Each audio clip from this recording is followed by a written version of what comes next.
it costs less. So that becomes an important characteristic for all of you to keep in mind as you look at the data. You agree, again, on the future success and your aspiration for it. You want these attributes, a great community that is vibrant and has tremendous active member environment. You want high levels of emergency services. And of course, all of you know that's really not something that Fairfield Glade provides. That's something that the county provides. And at the same time, it was an issue in darn near every single focus group. So we addressed it in your survey, although we understand that you got a different dog you've got to kick when it comes to your emergency services. You want to position Fairfield Glade as a leading resort community. 8 out of 10 of you view it that way. You want to enhance the existing amenities. 8 out of 10 of you. Right on down the list, extremely high levels of expectation. Do you see that? You disagree, and your level of support drops when it comes to how you go about marketing and making decisions as it relates to what you're going to do to achieve future success. Any of us who've been around the business for very long can tell you exactly what you have to do to be successful. There's not some deep, dark secret that only a few people know.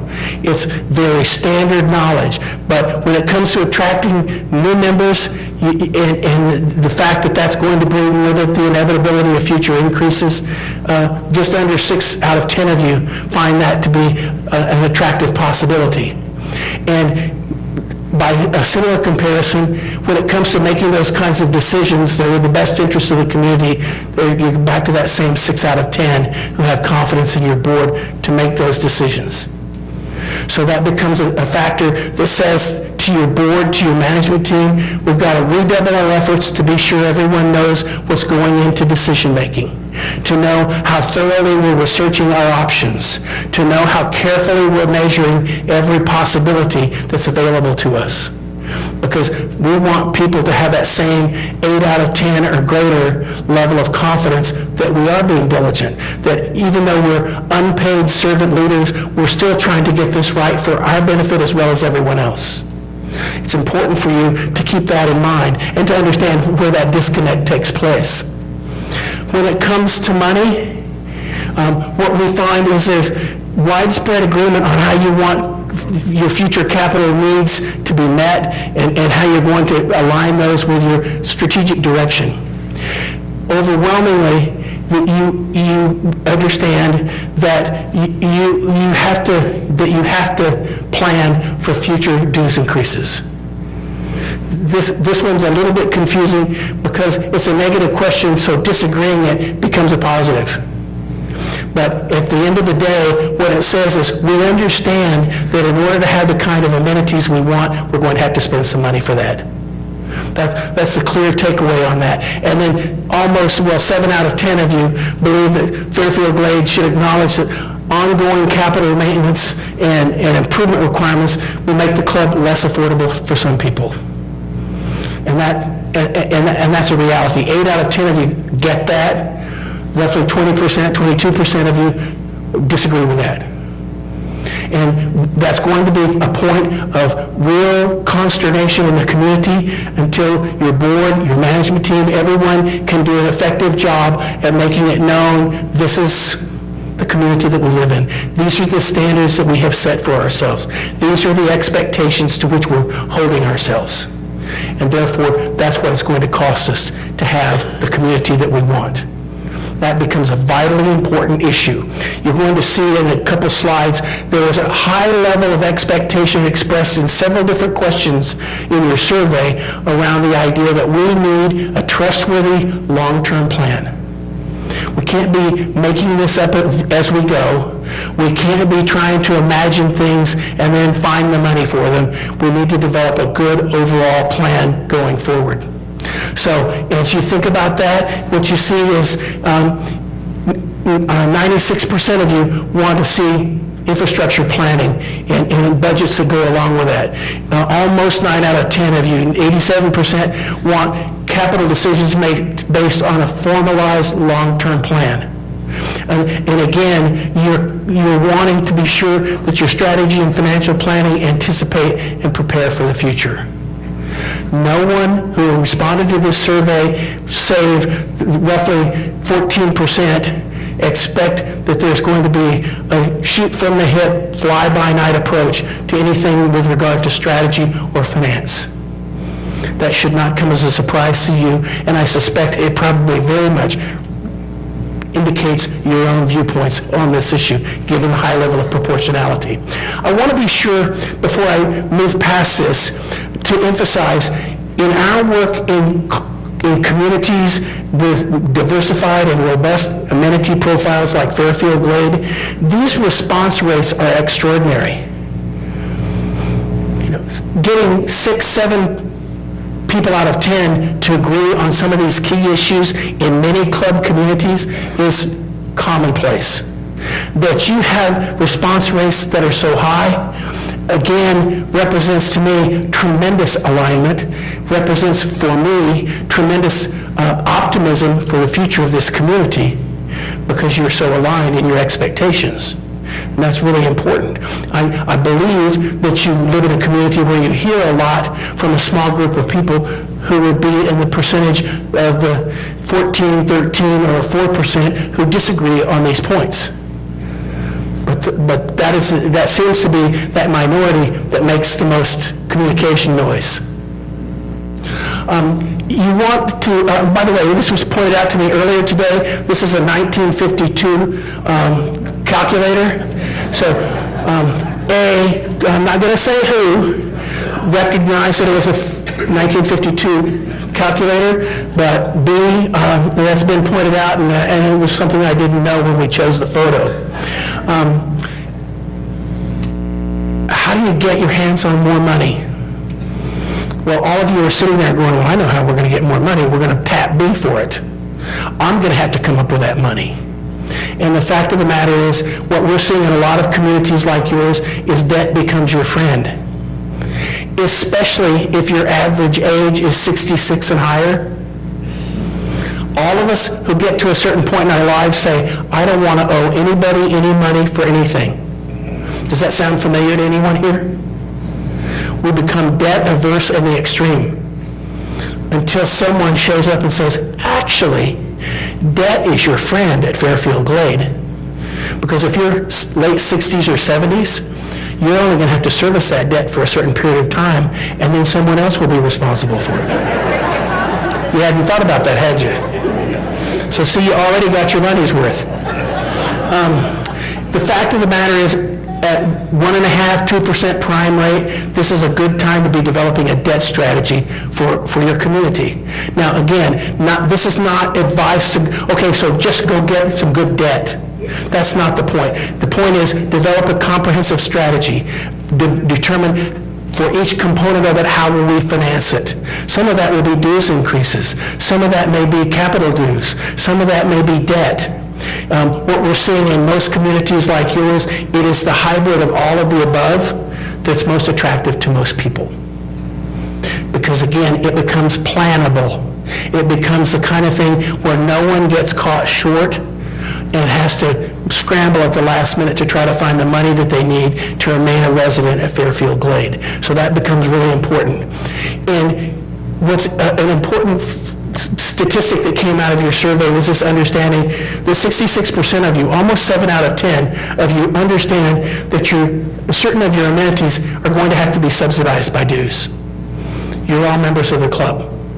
That's where the money comes from. The fact that you're getting a little bit of money from outside sources is what you can consider gravy. So for those of you who look at this and say, well, the resort is my enemy, I don't like the resort, you're missing the point of other people's money. When resort people come and play at your facilities or use your amenities, that's other people's money that you don't have to put up yourselves. So it's an important thing for you to keep in mind as you think about your overall financial plan.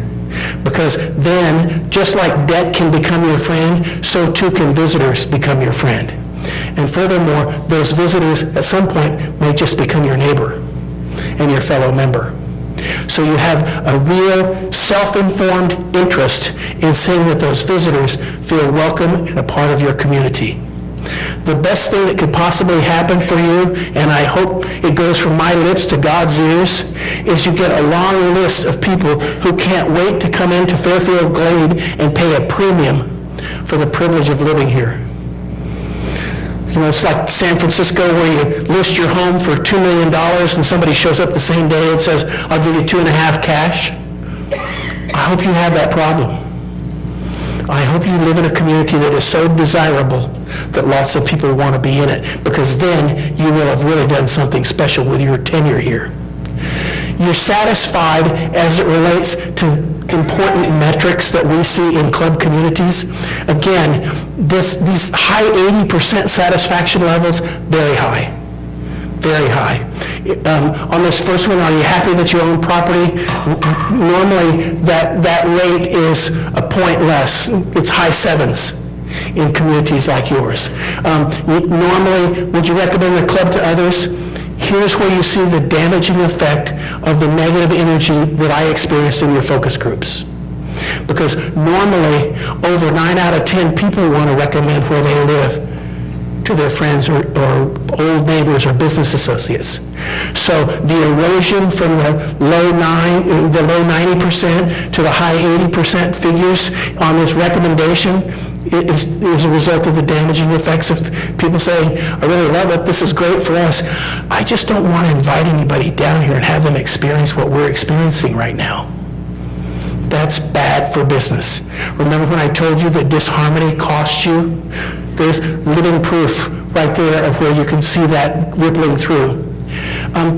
We had several different questions because communication is always such an important characteristic in communities like yours. And the 74%, again, there's a feeling that 7 out of 10 of you feel like you are getting pretty good information.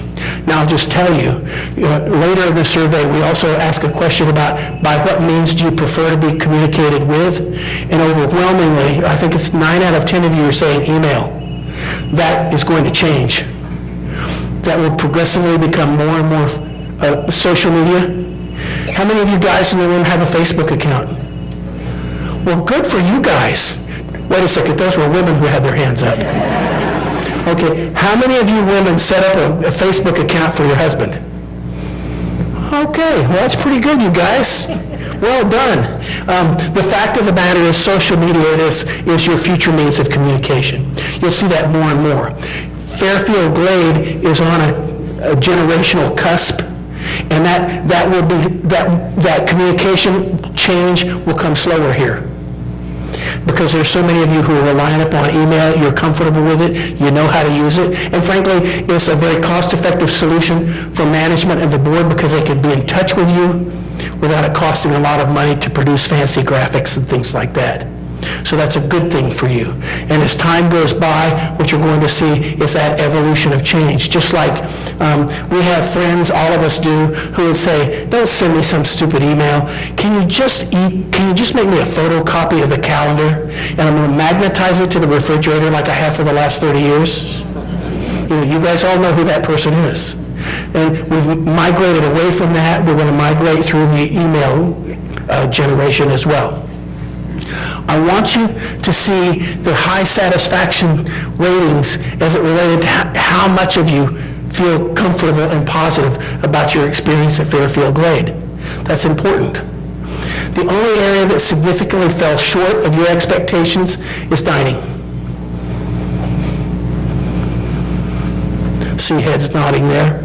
So here's some observations that I thought I'd share with you, and then I want to kind of give you some recommendations that I think might be important. The first one is this business of property value. If I haven't said that already 5 times, I haven't done my bit. Property value is a key for you. Don't lose sight of that. Don't get distracted with the bells and whistles around ambulances and resort versus retirement. The issue is property value. And if you lose sight of that, you've lost sight of the big numbers.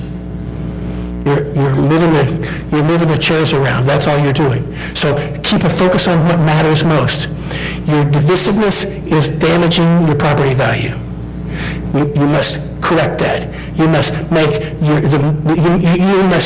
the spirit of the community homogeneous, supportive, mutually respectful, because that will add property value for you.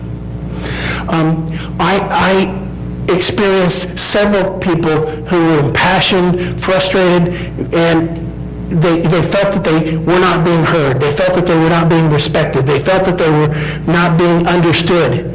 And as I say, my takeaway from the data, contrary to my takeaway from the focus groups, data indicates that proportion is less than 2 people out of 10. It looks like it's 14, 13, 12%, somewhere in that range of people who are mad as hell and are not going to put up with it anymore. So it's important, I believe, for you to understand that in every aspect of its personality. That doesn't mean that the people who disagree or have a different point of view do not have a right to that point of view, because a lot of times it is that person who has the courage to stand alone and express an opinion who can be respected and valued for that. Not everyone in the community has to agree, but it's important for everyone to agree or disagree in an agreeable fashion. That becomes vital to your community's success. Residents who are consistently opposed to things that would cost you more money to support the lifestyle that you indicate that you want, here's the profile. They skew above the age of 66 in age, household incomes less than $75,000. They've been in the community for 10 years or more. Their home values are $200,000 or less, and for the most part, they're lot owners if they're consistently unhappy. They don't have a connection to Fairfield Glade. They don't have a life at Fairfield Glade. So when you start saying, who are these people? Why are they so unhappy? Here's a profile. And my takeaway is that that's a group of folks who are nervous that they can't afford to continue to live here. And they would hate to lose Fairfield Glade from their lives. And the great decision for your board, for all of you, is to determine how do we wish to reckon with that. Do we need to subsidize some people in the community, or is everyone responsible for their own care and upkeep? Is everyone responsible to pack their own gear? And that's an issue that you'll have to sort through. But my experience is that issue manifests itself in different ways, but it always comes back to the economics of the situation. One of the things that I took away, now keep in mind, over here you see statistics that show you how incredibly appreciative of, satisfied with, supportive of you are for the leadership in the community. And nevertheless, you still expect more. Your expectations of your leaders are very high. Your expectations are ones that say that you should have greater trust. 4 out of 10 of you don't have as much trust or wish you had more in your board. So there are 2 parts in my books. There are 2 parts to that. Your board has to continue to work to earn your trust. And you, as community members, have to work just as hard to find the things that you need to make you trustful. It's easy to be distrustful. And it takes some effort to find the things that you want to know or need to know and obtain those from the board so you can develop trust. Works both ways. The next thing is this issue of how to handle confidential meetings as it relates to conceptual planning, forward-looking financials, and so forth. How will you reckon with that? Roughly 3 out of 10 of you would like to see a way that could be changed, and that's something that your board will have to reckon with. And then the last thing is this business of roughly 2 out of 10 of you want to see better communication. And I'll just tell you, that's a very common characteristic, although in most of the club communities that we serve, that 23% is usually closer to 50%. We live in incredibly skeptical times. We are constantly besieged by differing viewpoints, differing attitudes, different bits of information. So it causes us to all become a little bit more distrustful. And so we assume that there must be information we don't have. So I encourage all of you to be alert to the communications that are coming your way. I've encouraged your board and your management team that they should be more alert to keeping track of how many of these people are you sending emails to and they've never opened an email? Have you ever asked them, hey, do we have the right email address for you because you've never opened anything? How many people show up at the town hall and say, nobody communicates with me and I don't know what the heck's going on, and someone pulls up and says, well, the last 4 emails we've sent out, you received them at 9 a.m., you deleted them at 9 a.m., you got it, you just didn't read it. We can lead you to the water, we cannot make you drink. So there's going to need to be increased levels of mutual accountability as it relates to the quality of communication in the community. And that's something that a lot of these new club community management, information management systems are making a lot more possible.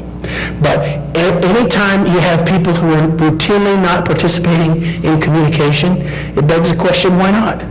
Are you not receiving it? Are you not interested? Do you not know how to do email? What is the reason that you're not receiving this information? And some people are going to say, I don't give a damn about it. I'm not interested. That's fine, you got every right. But in so saying, then you can't show up and say, nobody communicates with me. And in other cases, it's mechanical or technical, and people simply need some help. I wanted to bring forward a handful of recommendations. So many of you would look and say, okay, well, so you're supposed to be the hot shot who's developed all these communities and knows all these things. If you were in our shoes, what would you be doing? If I were in your shoes, here's what I would be doing. I would support leadership with policy. I would be very committed to these issues that have been called out. Those are things that are important to people at Fairfield Glade, and you want to be sure that everyone knows as leaders that you're committed to that you have a long-term plan for how you're going to fulfill those commitments that you have to people. I'd address conflict, and I'd figure out how I was going to deal with this unwillingness to contribute capital. My experience is that in most communities like Fairfield Glade, at some point, certain people have to come to grips with the reality that we can't afford to stay here. That's my wallet that's in the vice. And I'm getting squeezed and I don't like it. And the fact of the matter is, if you're a caring community, if you're trying to care for your neighbors and friends, how can you help them? Well, you can pay their bills for them if you want. But my experience has been most of us, while we have a good heart, are not all that enthusiastic about paying other people's bills. So how can we help them find another destination? How can we help them find a new Fairfield Glade that maybe fits their economics? Or how can we help them find a place where they're going to be happier? You'll also have to deal with these issues of how you're going to address the cost of belonging here at the club, how you're going to look for additional sources of funds or contributions of capital, debt, and how you're going to deal with this business of food and beverage. You've got to find the way you're going to use so that you can, in the long term, have a reliable food and beverage operation with which everyone can say, it's fine. I'm just fine with it. Do I eat every meal every day at the club? Of course not. I don't eat every meal every day anywhere. And my wife's a terrific cook. But the fact of the matter is everyone wants some diversity. What you want is a reliable business model so that you can feel comfortable when I go to one of the club's outlets, I'm going to be happy. Well, I'm at least going to get what I expected I would get. And it's not bad. You indicated in so many places in this survey that you want a dependable financial plan.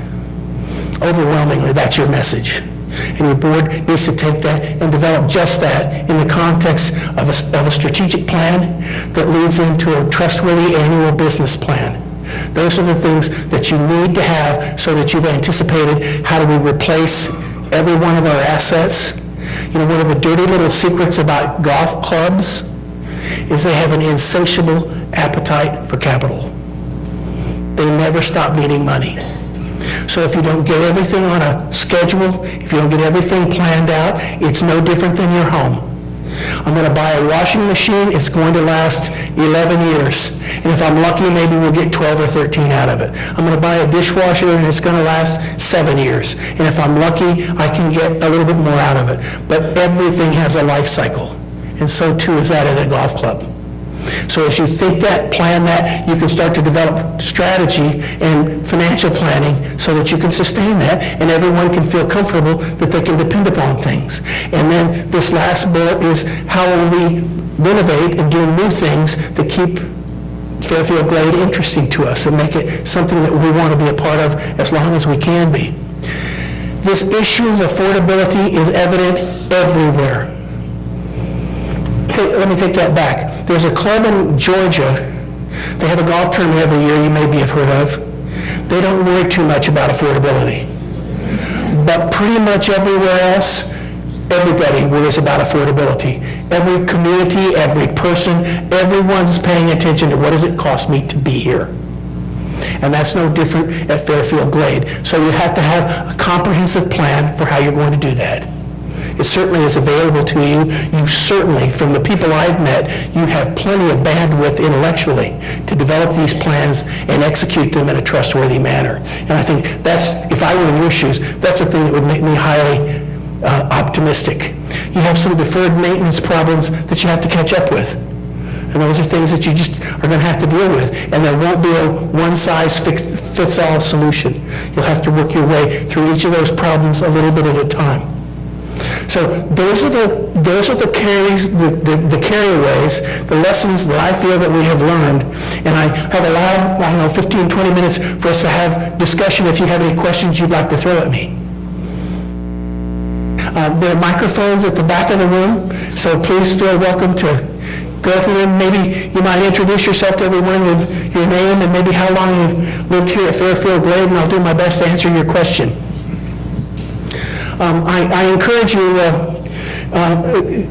please, my hope is that we'll discuss, your questions will address matters with the survey as opposed to other matters that have been hashed over before. Our topic, my topic of discussion and knowledge is really this survey. Yes, ma'am. My name's Karen Kolinsky, and we've lived in the community 11 years this month. My question is, the survey was sent to both lot members and resident members, is that correct? Yes. Do we know the proportion of how many respondents were lot and how many were residents? Yes, there were about 4,800 and change overall responses. About roughly 3,800 of them were homeowners. So the remaining 1,000 thereabout were lot owners. Okay, so a quarter of the responses, more or less, were people who do not live in the community. Okay. Well, or identified themselves as lot owners. Okay. Yes, ma'am. Thank you. Yes, sir. My name is Don Wilson.